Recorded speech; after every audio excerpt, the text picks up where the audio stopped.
Efesios capítulo 6, versículo 4. Y ustedes, padres, no provoquen a ira a sus hijos, sino críenlos en la disciplina y la instrucción del Señor.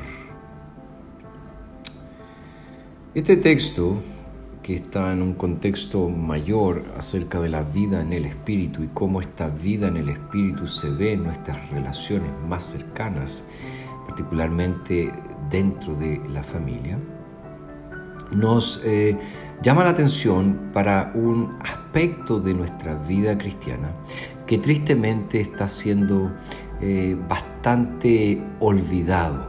Y me refiero a la práctica del culto familiar.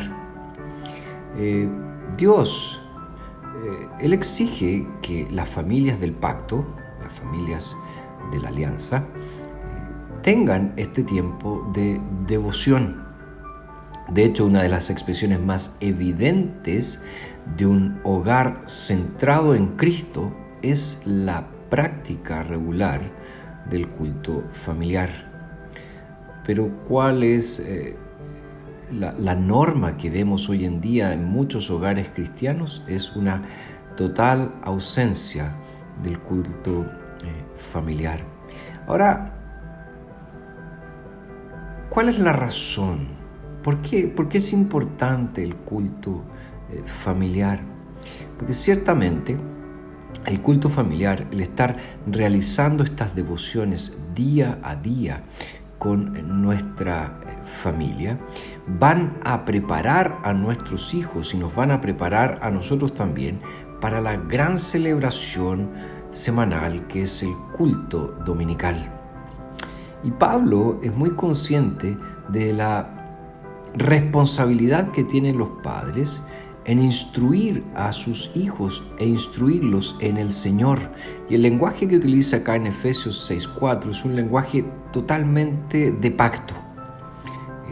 Está hablando, ¿verdad?, en términos de la familia, de la alianza.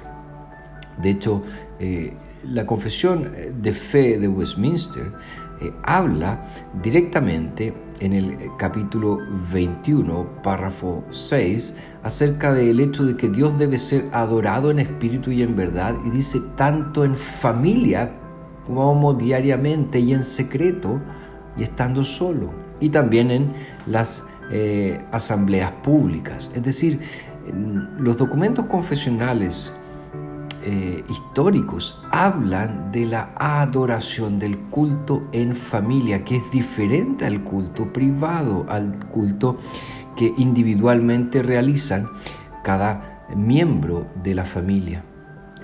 Por lo tanto, necesitamos recuperar esta práctica santa, esta práctica piadosa, y ciertamente debemos pedirle al Señor que nos ayude a ser consistentes, nos ayude a ser serios, pero también alegres en este momento. Que no sea una práctica irregular, que no sea una práctica demasiado larga y que al final canse a los más pequeños. Ahora, alguien puede pensar, pero esto es muy difícil cuando nuestros hijos son pequeños porque nos cuesta tanto mantenerlos tranquilos. Pero fíjense, es fundamental porque si aprenden a estar sentados y quietos en casa, obviamente también estarán sentados y quietos en el culto público, en la adoración, en la iglesia del Señor.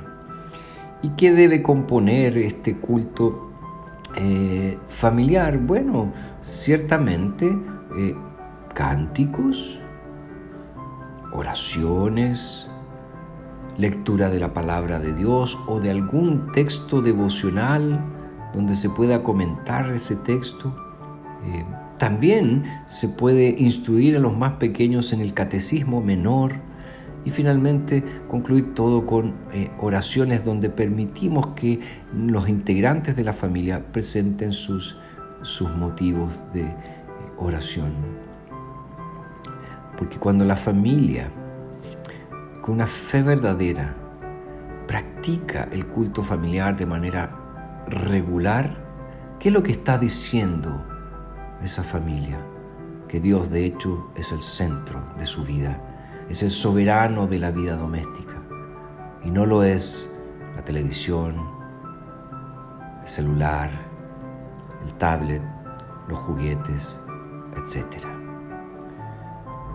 Queridos, la Escritura es muy clara. Esta es una responsabilidad de los padres, criar a los hijos en la disciplina e instrucción del Señor.